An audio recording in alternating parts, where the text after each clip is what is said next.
Arthur Sterling, a man who built an empire from steel and cold calculations, sits in his darkened bedroom. He isn't coughing, he's watching. On his tablet, he sees 3 luxury cars pull up to the gates of Sterling Manor. Julian, the oldest, a failing tech investor; Claire, the middle, a socialite drowning in debt; and Leo, the youngest, a playboy.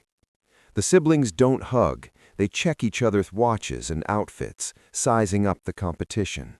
They are greeted by Arthur's cold, silent lawyer, Mr. Thorne. The siblings enter the room. Arthur looks frail, hooked up to beeping machines, all fake. He tells him his heart is failing. "I will sign the final version of my will in 48 hours. The child who proves most devoted to my comfort, not my business, will inherit the 90% majority share. The others get nothing." Immediate grief that feels like a bad high school play. They scramble to be the one to fluff his pillows. Arthur falls asleep. The siblings retreat to the kitchen. The fake pleasantries vanish. Julian tries to bribe Claire to leave. Claire mocks Leo's gambling debts.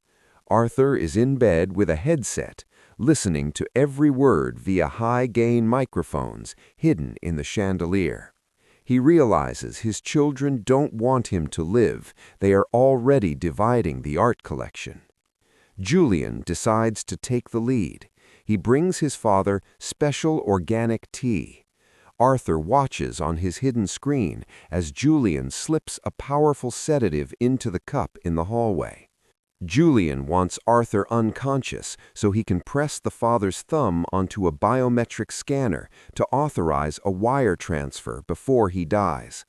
Arthur swaps the cups when Julian turns to close the curtains. Julian ends up drinking the tea and passing out on the floor. Claire is desperate. Men are calling her phone, collectors. She goes into Arthur's study to find the safe. She finds what she thinks is the will. It's a document detailing her own secret debts that Arthur had already paid off months ago. Instead of feeling grateful, she is enraged that he kept tabs on her. She begins searching for his DNR order, intending to hide it so the doctors won't save him if he has a fit. Leo, the baby, seems the kindest. He sits by Arthur's bed and talks about childhood. For a moment, Arthur hopes Leo is real, but then Leo's phone rings. It's a bookie. Leo whispers, "Don't worry, the old man is checking out tomorrow. I'll have the 50 million by Monday."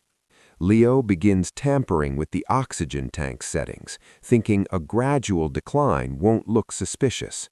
The 3 siblings realize they are all sabotaging each other. They meet in the library at 2 a.m. They decide to work together to end the suffering tonight so the will doesn't change again. They agree to split the money 3 ways. Arthur records the entire murder pact in 4K resolution. He sits up in the dark, tears in his eyes, realizing he failed as a father, but he won't fail as a judge. The siblings enter the room. The monitors start flatlining. Arthur has triggered a simulation. Instead of calling 911, they stand there. Julian checks his watch. Claire starts taking the rings off Arthur's lifeless fingers. Leo goes for the wall safe. They start arguing over who gets the house while Arthur is dying right in front of them. The lights in the room slam on. The flatline sound stops and turns into a loud, upbeat jazz song.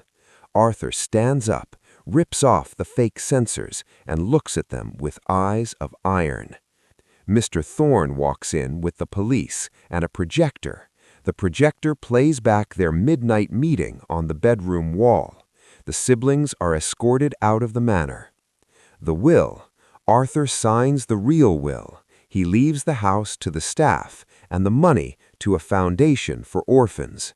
The siblings are left with nothing but their debts and each other. Arthur watches them from the balcony as they drive away, finally free of the poison of his own wealth.